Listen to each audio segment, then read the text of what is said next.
pick up Adagio as a roamer, and I'll just play real. I'll make sure like as long as my jungle carry is a strong frontline bruiser with a peel, I'll just stand far in the back and just keep spamming my abilities, and it works really well. Like you do get that same effect that you'd want from an Adagio carry. Yeah, no, that makes a lot of sense. I totally agree with you on that point. But Excrucio, they pick up the Taka Sky. You know, honestly, if they're able to execute on this composition the way they want to, it could be devastating to Velocity. 2 seconds before they lock in, and it's going to be the Vox here. So they have the Glaive, the Adagio, the Vox. There's a lot of damage potential out of Velocity, but they're going to have to put it all together. It's looking like it's going to be a roam glaive coming out from Vayne's. I can't say for sure yet, but you know, this is going to be a very dive-heavy comp coming out of Excrucio, and they have to make sure on the side of Velocity, if they lose that jungle in that early game, I love Joseph is just going to run all over the place. He's going to make life hell. Yeah, I feel like if they do lose that early game, they're going to be just like blocked out of their jungle. It's going to be tough to maybe try to invade, but honestly, at that point, really dangerous situations, guys. We've loaded into game number 2, so let's go ahead and jump into the Halcyon Fold, and we'll throw it over to our casters. Forecourt Jester and Sona, take it away. Well, game number 1 was definitely a catch, and now game number 2, I love Joseph and Taka. This is a love-love relationship right there. I don't know which to be more excited about here, Sona, because Taka and I love Joseph put on a clinic yesterday, but this is Dienzio on Vox. Like, I'm really torn. Yeah, Dienzio's Vox is just going to be absolutely otherworldly. I'm looking forward to it so much. First time I've ever got the honor of casting him on the Vox as well, so should be amazing to watch. And he's got the Adagio alongside him with that Roam Glaive. It's going to be such a strong team composition coming out here from Velocity. Will Excrucio be able to match up against it is the big question. Well, I'm really curious to see if Dienzio will actually go into Crystal or Weapon Vox, because with Aloha there, I would fully expect to see more of a Crystal Aloha and a little bit more of a Weapon Dienzio. But Excrucio with a 3-man presence here mid, there's nothing really much else for them to do, but they're not going to get any kind of big advantage out of this. Now, Vayne's does just come across, will help Dienzio stay safe just for now, and not really a huge amount happening in the first minute and a half. Sometimes we see those jungle invaders coming out, but Old School's just going to wait in that bush, try and get the experience as he can. Well, yeah, this early on, like, it's going to be a very different kind of pacing, you know, compared to what we just ended on. But again, I love Joseph and Ezadog. If they really feel like it, you know, they can pick up a few early game items and go invading. Between the Taka and the Fortress, they do have a little bit more of a nicer early game, at least I think so, for this kind of invade, especially if Aloha is going to be by himself in that jungle. He has no way to escape from I Love Joseph or Ezadog, and that movement speed bonuses from Fortress with the box, with the chitin, like, there's a lot that they could do to punish that jungle. Yeah, definitely, and we do see Vayne's being punished already. He will afterburn away.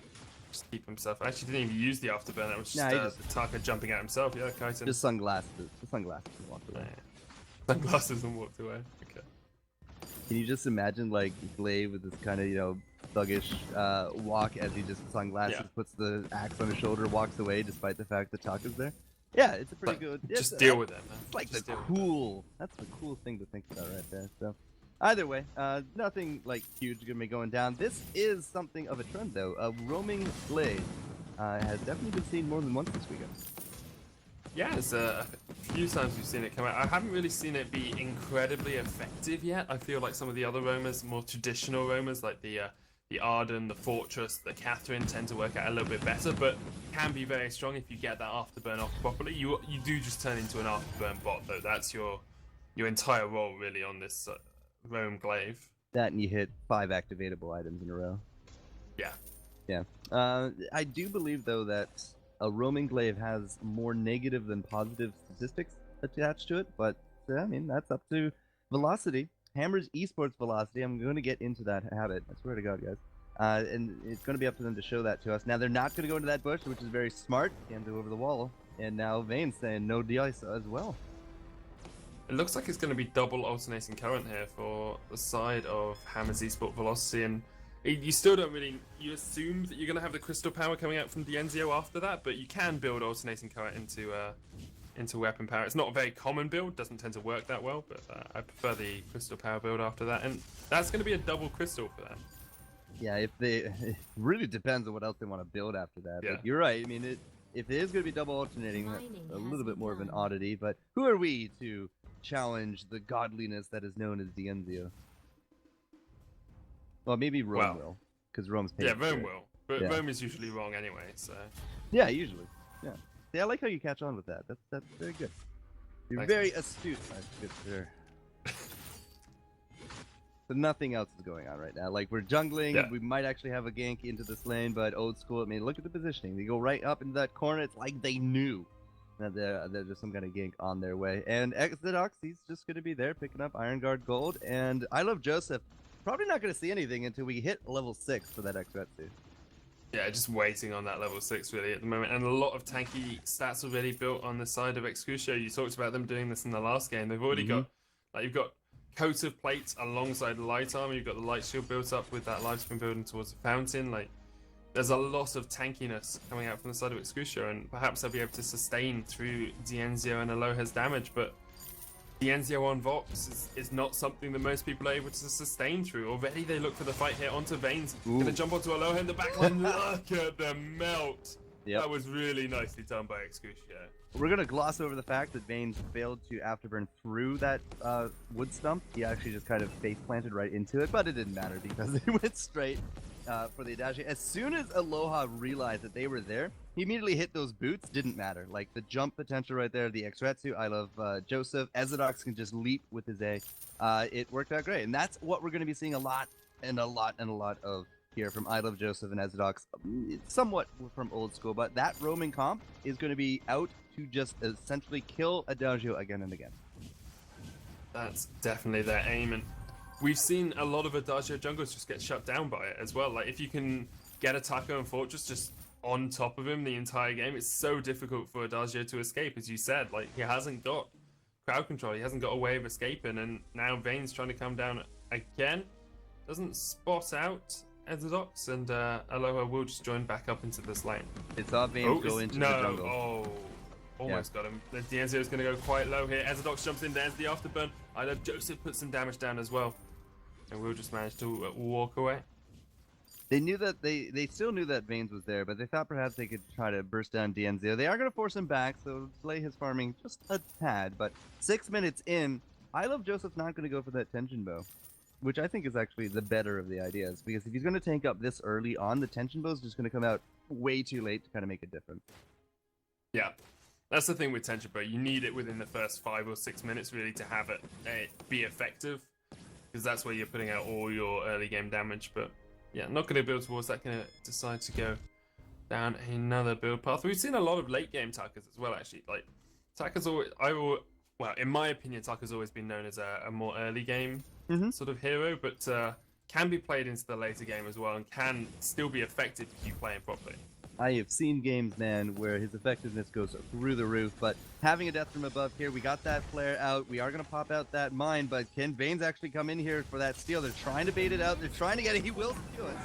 Vayne steals it away, and now Velocity trying to turn this fight on its head. Dienzio goes quite low. I Love Joseph trying to get into the backline, pop the box as well. He's going to jump back in onto Dienzio, who will survive. Trying to cut him as well back. He does go down eventually. They trade the gold mine for a kill, and on the side of Velocity, you take that at the moment. Yes, it would have been good if Dienzio survived, but you got the miner yourself. Now, Vayne's pushing forward a little bit too much here, in my opinion. Now, Vayne, he does knock Exodox back in, but he loses a counter kill. Excrucio deciding they don't really want to dive an Adagio under a turret with only 2 members left. And then I Love Joseph is like, actually, no, wait. I do want to kill an Adagio. There we go, they get the 3rd kill. They saw the heal. The heal on cooldown, and I Love Joseph's cooldown's coming up. That is exactly what happened there. And good call on the double alternating, because they are done and ready to go. We do got a spear there for Aloha. Old school, I think, is going to be okay, especially with that stun. Dienzio actually just Sonic zoomed right into it. So yeah, he will be totally fine. But overall, I mean, a 2 for 2. Halcyon Hammers stole out that mine as well. I think it was actually 2 for 1. But still, they did come out ahead. And they are going to be staying current in gold, if not ahead. They are down about 500. Yeah, just a little bit down there on the side of Velocity. And once again, like, if that steal hadn't worked out, they'd be about 2,000 gold behind. So very happy with Vayne's at the moment taking that away on Glaive. But did put them into a fighting situation that perhaps they wouldn't have liked quite as much. Double Soul Blade has been completed now for Excrucio, so they've got a big damage spike and have to expect them to be starting to try and start these fights pretty soon with a third of that gold mine already done as well. They can start a fight now and then take that away when it's about half. That'd be good for them to get a little bit of gold advantage under their belt. So just to talk about something that we did skim over, the fact that it is going to be double weapon and Old School is not going to be running Crystal. Again, this goes towards more of the playstyle of single somebody out and destroy them. Taka, Fortress, jumping into the back. Now Old School with a Surrey Strike. You're not looking for a forward barrage. You're looking for those auto attacks, and that is what's going to be the key to trying to take down Aloha as quick as you can. Got to try and get Aloha out. He's your main target. Dienzio, yes, you want to take him down as well, but if you can get rid of that Adagio, you get rid of the buff comp. And that is so important when you're facing up against a Vox Adagio. Yeah, Dienzio, if he is going to be building more into Crystal, and it looks like that is the way he's going to go, Dienzio or Aloha buffing either of them. Like, if Aloha self-buffs for the attack damage, that's now using Crystal and the attack damage with an alternating current to just load on both types of damage. Which means you actually have to kind of build, you know, both sets of armor and shield just to try to negate as much as you can. But if he puts it on Dienzio, it's the same story, right? Like, they're trying to diverse their damage enough that they can kind of punch through this, you know, turtle shell that Excrucio keeps building. Excrucio do like that turtle shell. Like, hey, if it pretty works. sure they're teenage mutants. Really? You're going to go that far? Yeah. And if they lose, are they in a half shell then? Yeah. Cracked turtle shell, man. Bane's tried, try and jump in. Yeah, not going to get anything. Afterburns the wrong direction. And now they jump onto Aloha. There's the death from above to separate them out from the fight. Dienzio puts a lot of pressure down, and they don't quite manage to take down that Adagio. Even with the X-Rex, you're not able to put enough damage down with Ataka, but it means they can turn towards this gold mine. They use the forward barrage just to try and cut out velocity from the fight. So while Excrucio goes for the gold mine, they're going to be trying to pressure out this turret. I'm not confident that they can actually get it this early on, but that was the play.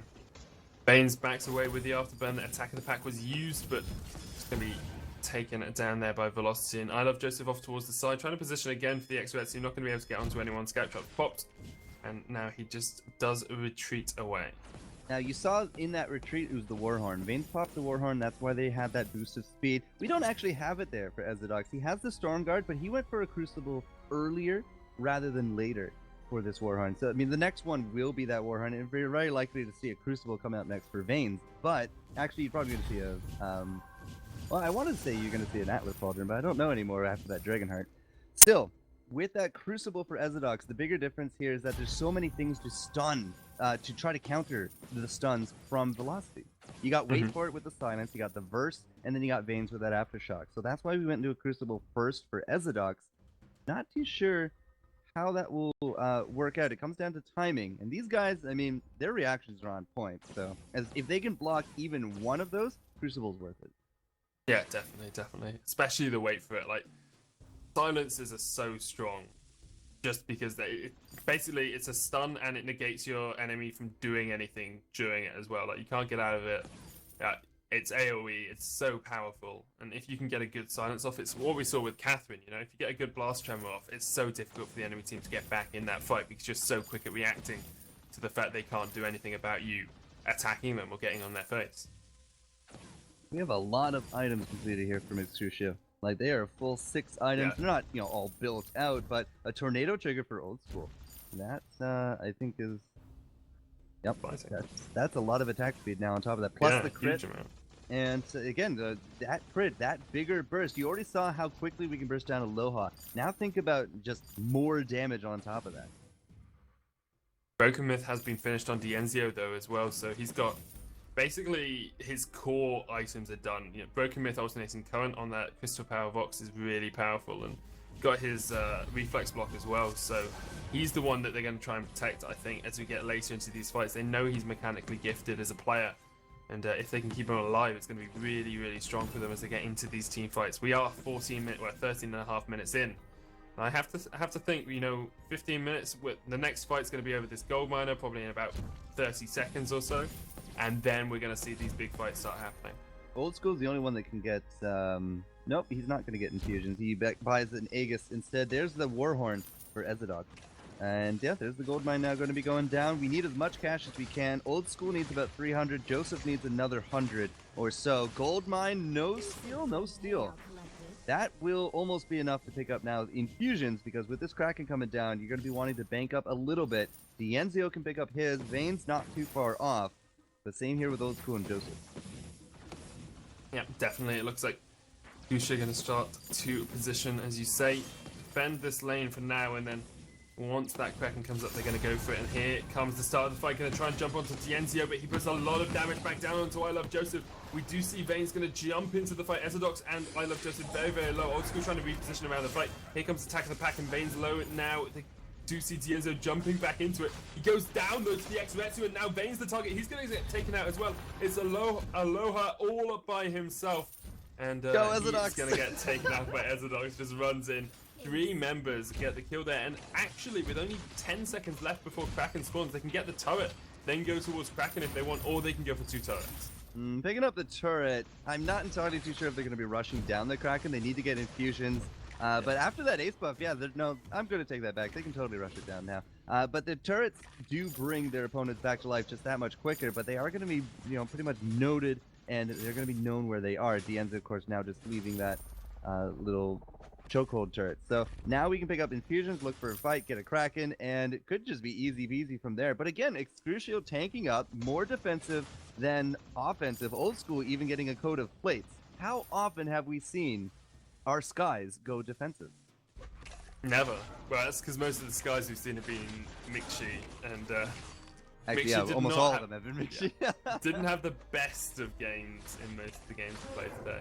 Right, but again, Turtle Shell, man, 1 kill. We might actually end the game with only 1 kill to Velocity again. It's gorgeous play from Excrucio. You have to give them credit. Like, the fact they can shut out a game as well as they're managing to do is really, really impressive more than anything else. I would not be surprised to see a few tweaks to some of these items to prevent this strategy from working so well in the next meta. But of course, I'm not a dev. Rome might know more about that one, but I definitely don't. That's just a guess. But when you see a strategy come into a tournament, especially one as important as this, and it works regardless of the comp or your opponents, then something's going to have to change, at least in my eyes. But 7-1, there is a good chance game is right here, sir. Yep, most definitely, and trying to catch up with the action here. Excrucio going to try and put some pressure down with this Kraken now, and just have to wait to see how they do manage to win out this fight. Well, Warhorning that Kraken in. Got to get as much uptime as you can, and it is still healthy. It's so healthy. He's going to try and put a lot of pressure down on these turrets, and we do see them going for them now. He got it, 1 kill, 1 turret though does remain. That Kraken is still looking very powerful. Joseph is refusing to die, as the Dox is still standing here as well. Turrets are done though, Sona. Joseph is playing around with Veins, and the Kraken is on the back here. The Kraken is on the back, and they should be able to put more pressure down onto this. It should be the oh my Vein god, Joseph. the Vein Crystal as well. Excrucio into dodge. He won the game right there. So big from him, the Excrucio. Yeah, it's huge. It's huge. I mean, there's another game for Excrucio as well. They're going to take 2-0 here in this series. Really great play by them. The Enzio, so they got 4 kills. All right, so I'm going to take that one back. They did eventually get an ace, but it doesn't matter. An ace that late, especially with the Kraken on top of your crystal, and just absolutely stunning play out of I Love Joseph. 5-1 and 2 on that Taka. It was a bit of a slow lead up to the 15-minute mark. I think the score is, what, 7-1? But by the end of it, 8-4 and a win with the Kraken. Excrucio is now 2-0 in this best of 5. If they shut out Velocity, who beat out TSM, those were the number 1 and 2 seeds from our championships. Like, this could be rather huge for Excrucio. That's huge. Like, I mean, Excrucio played really well. I mean, they did come into it with 20 points from Qualifier 1, but they could walk out of it with 90 points from Qualifier 2. That puts them up right near the top of the leaderboards. It's huge for them. Absolutely astounding. Old School did so well despite only 1 kill that he had a Sorrow Blade, Tornado Trigger, and a Tyrant's Monocle. Didn't matter that he had, that defense with the Coat of Plates and Aegis, but my goodness, like, absolutely, you said, gorgeous play. I love that word. I think it fits very well here. And now, game 3, like, this is do or die time for Velocity, so they got to buckle down, Sona. That they have, and it's as you say, it's game 3. It's the deciding game. If Velocity don't step up to the plate now, they're really not going to have another opportunity to until we get to the live championships. But we are going to pass it back across towards Romanist, or Human Gnome, as I prefer to call them.